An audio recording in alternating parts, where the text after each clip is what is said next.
Okay, coming to the next major topic is liver. Liver is the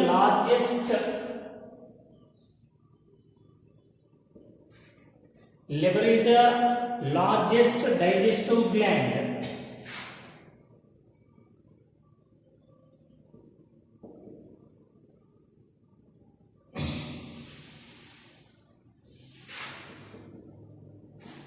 Liver is the largest digestive gland, which is around 1 to 1.5 kgs in weight.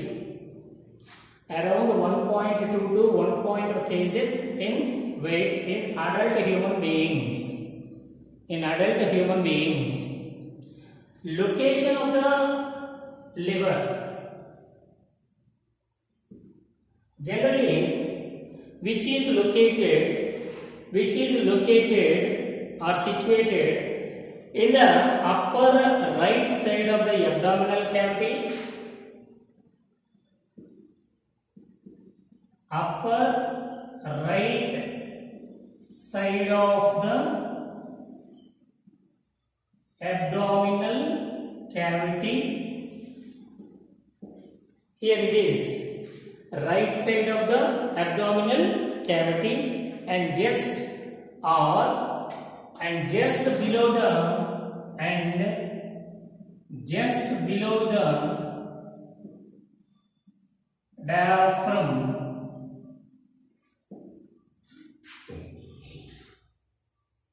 And again,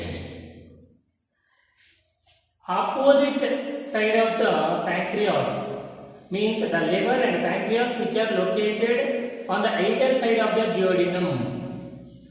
On the left side, pancreas is located. On the right side, duodenum is liver is located, situated. And again, due to the presence of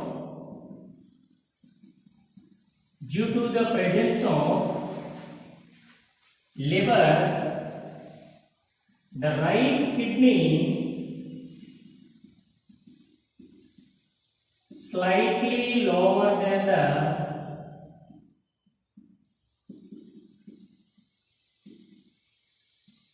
left kidney.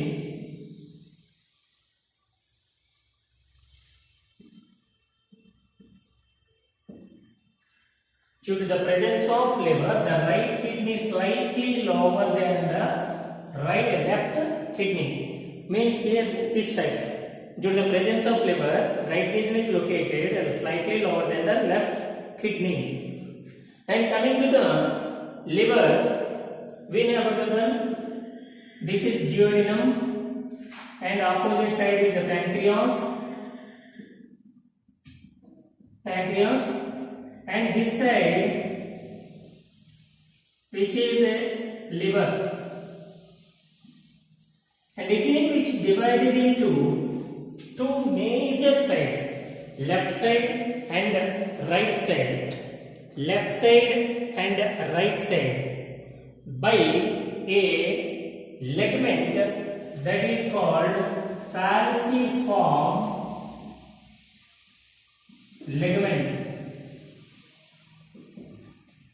So it divides into the left side and right side. Coming to the left side and right side which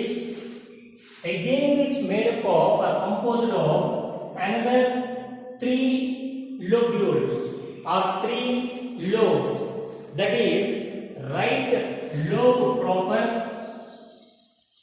This is proper lobe, right proper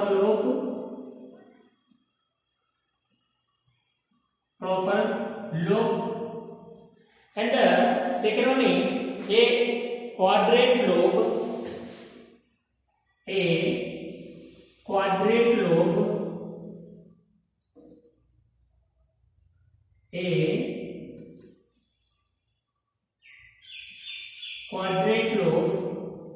And final one, which is caudate lobe. So here, right lobe of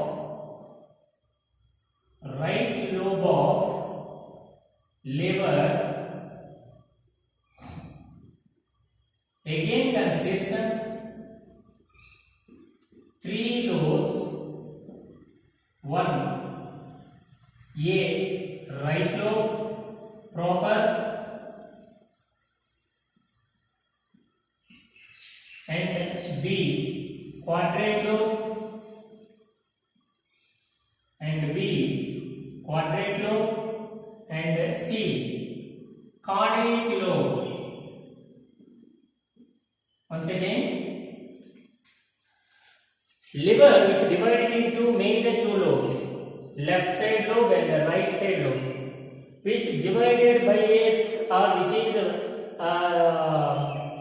separated by a small ligament or attached by a small ligament, that is called falciform ligament. Falciform ligament, the ligament which is called falciform ligament. The right lobe which is composed of another three lobes, right proper lobe and right quadrate lobe, and the last one is a caudate lobe, quadrate, and this is caudate lobe, quadrate and caudate lobe.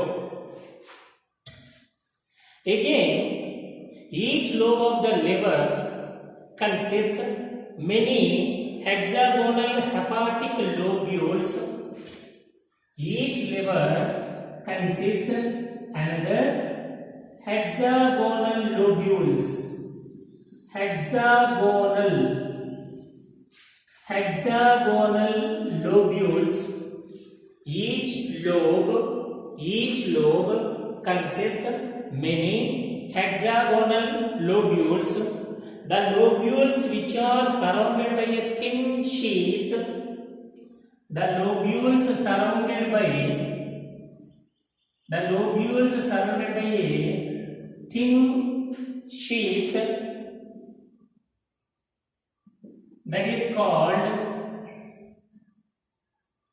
Glissen's capsule.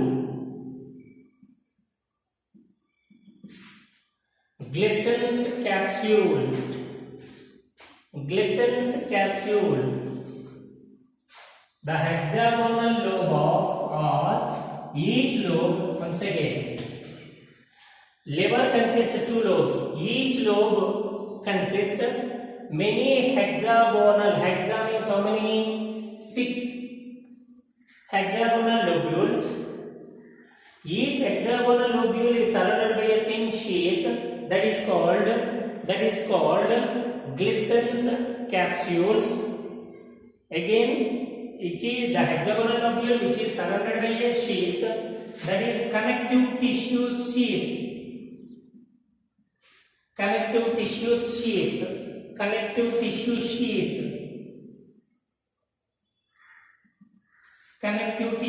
That is called Glissen's capsule.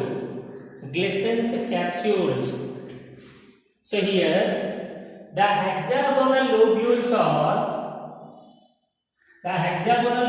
are structural and functional units of the liver. The hexagonal lobules are the structural and functional units of the liver. And coming to the internal structure of the hexagonal lobule. See how it is arranged. Hexa means 6, 3 plus 3. This looks like a benzene structure. The hexagonal lobules which are surrounded by a sheath, the sheath which is known as Glissen's capsule. The sheath is known as Glissen's capsule. The hexagonal lobules are structural and functional units of the liver. So here 6. This is the hexagonal lobule.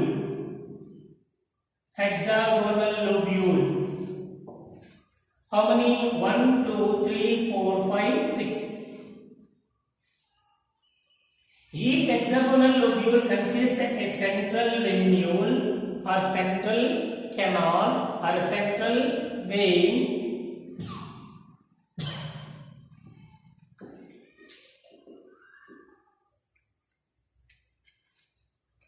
Central vein or central canal, and each hexagonal lobule consists many hepatocytes which are present in the form of hepatic cords, which are present in the form of hepatocords,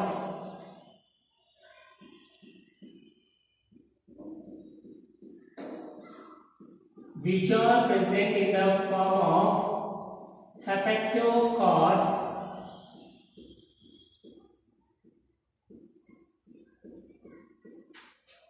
So each cell which is called hepatocytes,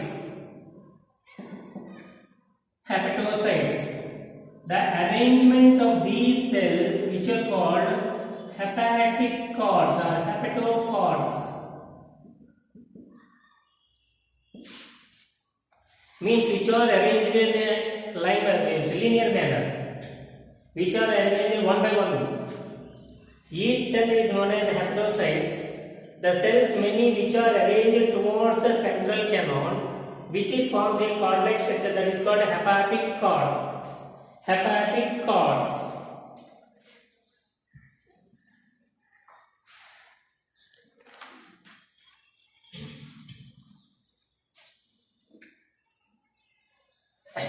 And each hexagonal lobule, the space between the hepatic cords, which are called sinusoids.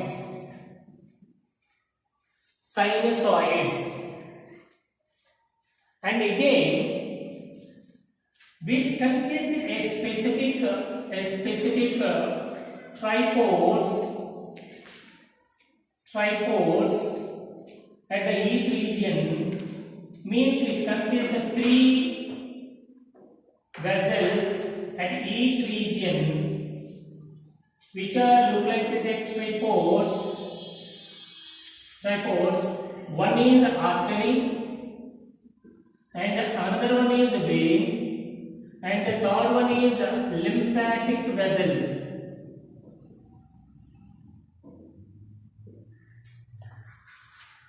At each region which consists another 3 structures, that region is considered as a tripod region. Each tripod region consists one artery, one vein, and lymphatic vessels, which releases the secretions into the sinusoids. All the secretions which are collected by the specific cells and opens into the central vein. And the hepatic cells are hepatocytes. Hepatic cells are hepatocytes. Hepatic cells, which secretes bile juice, the bile juice secreted by the hepatic cells, and which passes through the hepatic ducts, means the hepatic cell sites which opens into a small canals, which are called canaliculi, and all are unite to form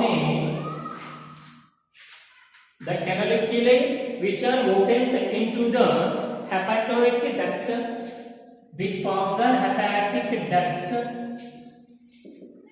So first one, it is the hepatocyte, which releases the secretion into the canal, that is called canaliculi. Many cells which releases the canaliculi, and the respective side of the canaliculi, which unite to form a common structure which opens into the hepatic ducts.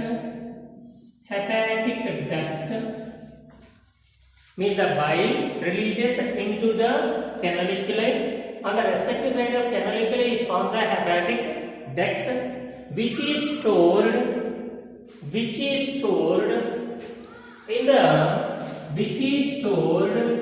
in the 8 centimeters long and 2 centimeters width of gallbladder.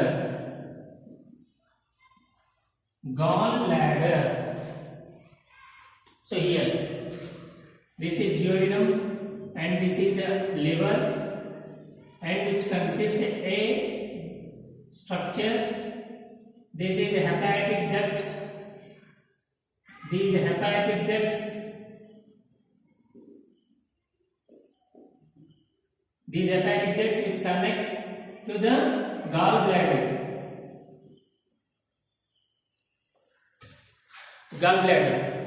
Then the duct of gallbladder along with the hepatic duct from the liver forms the common bile duct.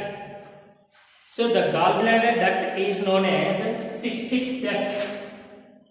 This is a cystic duct and this is hepatic duct. Both are unite and forms a common hepatic duct, and which opens into the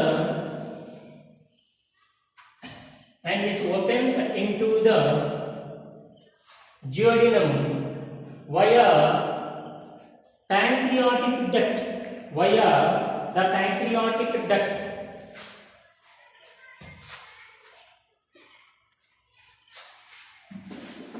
Here I will draw the diagram of formation of hepatic duct, common hepatic duct.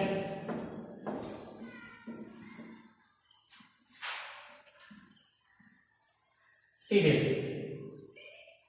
It is the duodenum and it is liver. Hexagonal lobules which consist of cells. This is the hexagonal lobules which consist hepatocytes. Hepatocytes which releases the bile juice secretes bile juice. The hepatocytes releases the bile juice into the canaliculi, small capillaries. The capillaries which are united to form the hepatic ducts. The hepatic duct which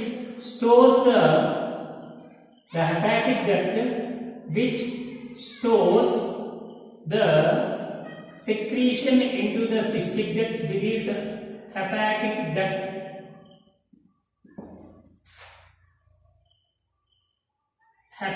Which stores the secretion into the gallbladder, and from the gallbladder the secretion released via cystic duct,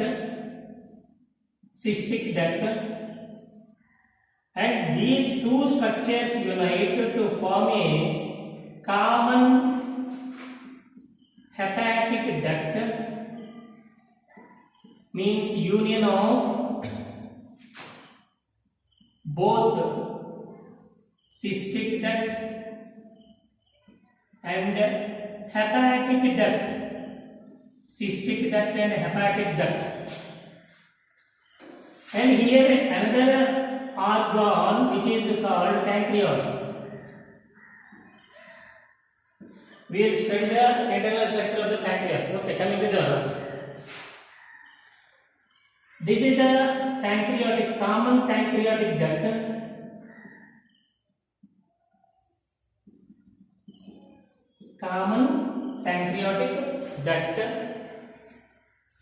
The common hepatic duct which unite to this common pancreatic duct. The common hepatic duct unite with the common pancreatic duct, which forms a common hepatocyte. pancreatic duct, common hepatopancreatic duct.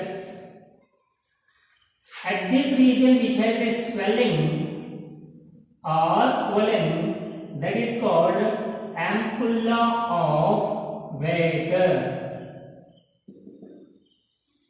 Ampulla of Vater.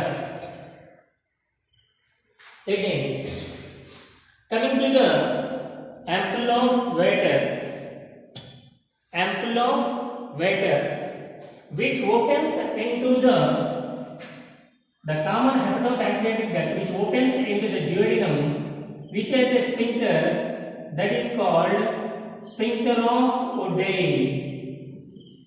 Sphincter of Oddi. And again, the common hepatopancreatic duct, where it opens into the pancreatic duct, again which has a sphincter that is called sphincter of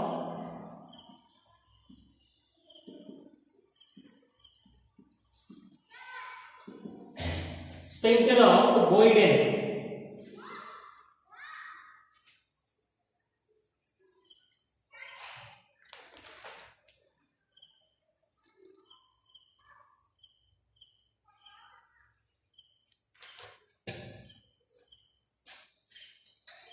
The common hepatopancreatic duct. Once again, the common hepatopancreatic duct, which opens into the pancreatic duct, which has a sphincter. That sphincter is known as sphincter of Boyden. The hepatic duct, common hepatic duct, which will unite to the common pancreatic duct, which form the common hepatopancreatic duct. At the particular region, which consists a swollen-like structure, that is called ampulla of Vater. Swollen part, ampulla of Vater. And the common hepatopancreatic duct, which opens into the duodenum through a opening. The opening consists of a sphincter that is called sphincter of Oddi. Sphincter of Oddi. So here, passage of the juice of the hepatic means, first one, hepatocytes, and which opens into the canaliculi, and which opens into the bile ductals, and which opens into the bile ductals, and which opens into the hepatic duct. The hepatic duct opens into the common hepatic duct. Common hepatic duct. So passage of bile juice. So first one, hepatocytes secreted from this region,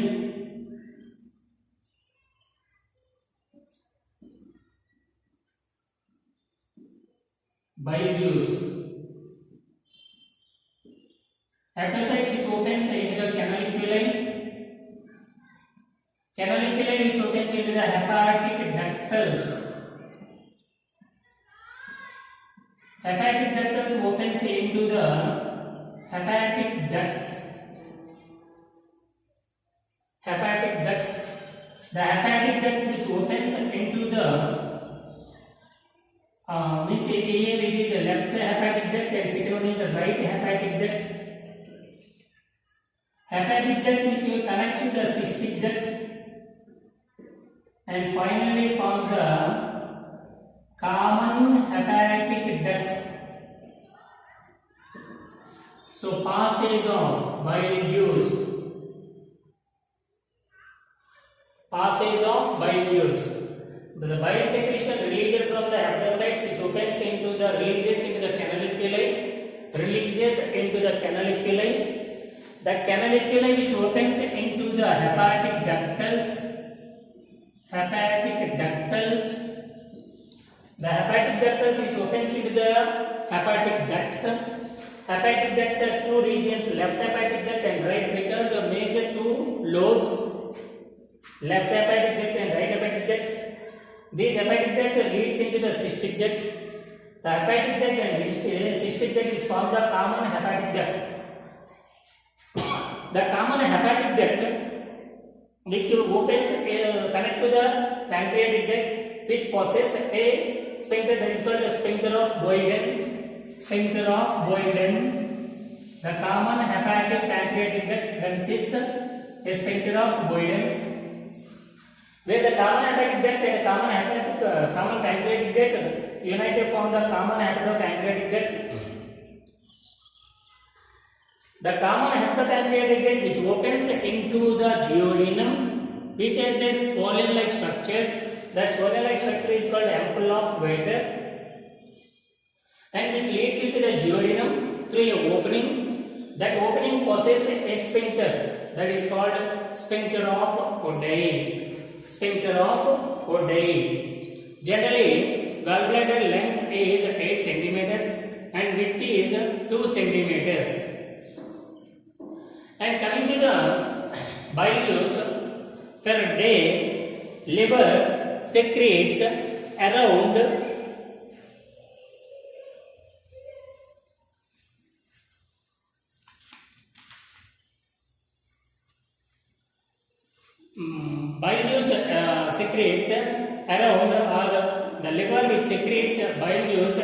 700 to 1000 ml per day. So bile juice pH is 8.0, somewhere else it is given as 7.4 to 7.6. And coming to the inflammation of the gallbladder, means due to the affection of some other conditions, the gallbladder may be affected. That is called cholecystitis. Cholecystis, effect of gallbladder. Effect of gallbladder. That is called cholecystitis. Cholecystis. Cholecystis.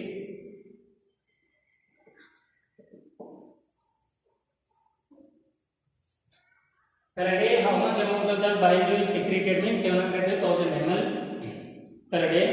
pH of the bile juice is around 8.0 or somewhere else it is given 7.4 to 7.6. So bile juice pH is around 8.0, somewhere else it is given 7.4 to 7.6. 7.6.